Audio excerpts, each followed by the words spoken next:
I'm gonna go through a few different techniques of how to maintain this dread right here without having to use any tools or maintenance techniques. We're not going to tackle how to put these strays in without any tools. We're just going to tackle how to get the root to consistently turn into a dreadlock over time.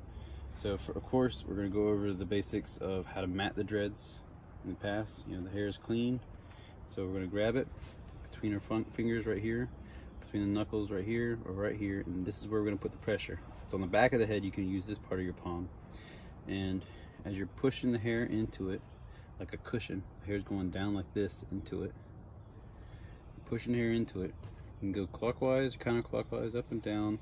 What matters is that if you feel the pressure going over here or over here or over here or over here, that you alternate the pressure,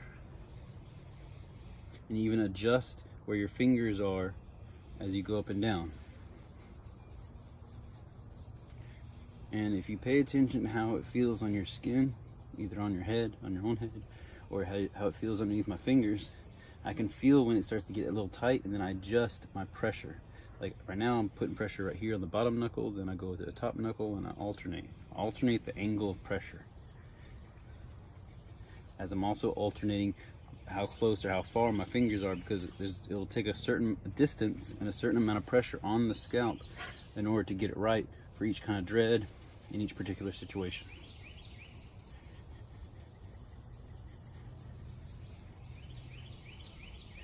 Okay, so now we do a twist test. So we twist it afterwards, before and afterwards, to make sure that the thickness of the root, the undreaded portion, is now matching the thickness of the dread itself. And we can see that it's been matted enough in order to create that effect.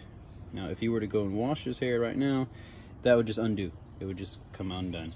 So what we have to do is a couple more steps in order to ensure that these knots stay in long enough to mature into the dread form.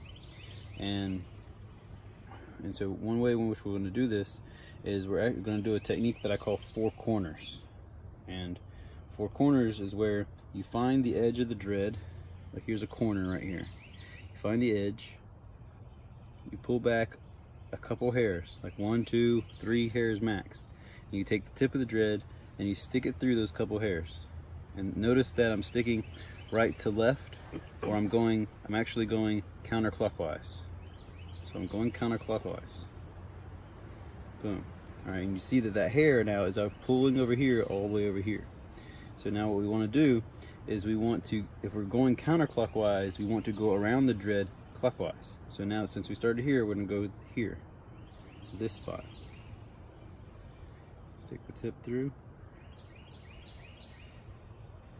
and you pull the dread through very gently, and then stick it over here on this edge right here. And remember, we're going clockwise now, so we want to go sure we go counterclockwise with the hair that we stick through, like that. And the same thing with this corner right here. We're going clockwise, so we're going to go counterclockwise. This is very important that you get the clockwise, counterclockwise portion right. If you do the opposite, what happens is it pinches the dread in the middle right here, and as the dread matures, it gets smaller in that spot. So we don't want that effect to happen.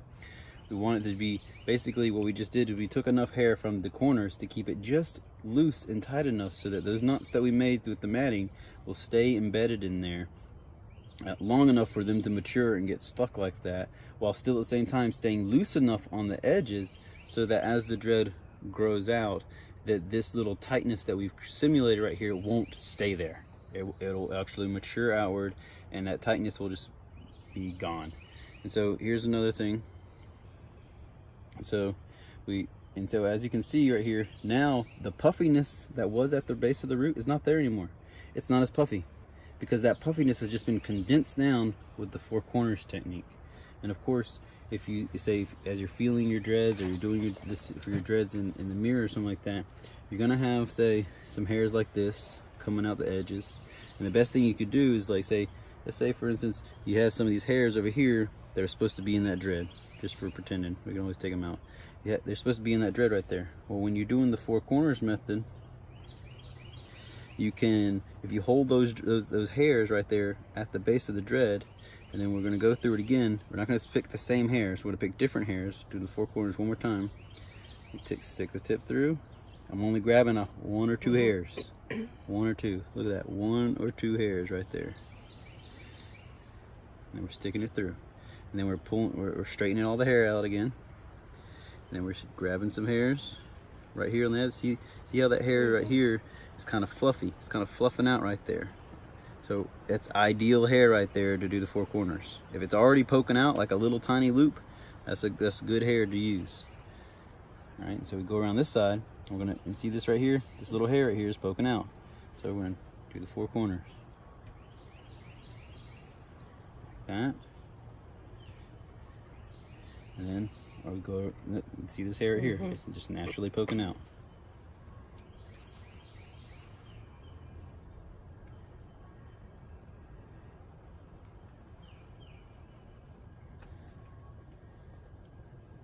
Okay, and then as we see, they've got some more hair up here at the top poking out. And depending on where, say like for instance, if you got a loop right here, if you grab hair on the side of that loop, like just on the side of it, when you pull it through the 4 corners, it'll go across it and it'll push that loop down. Well, we actually want to get it from the other side, so on this side, so that it'll go around the other way.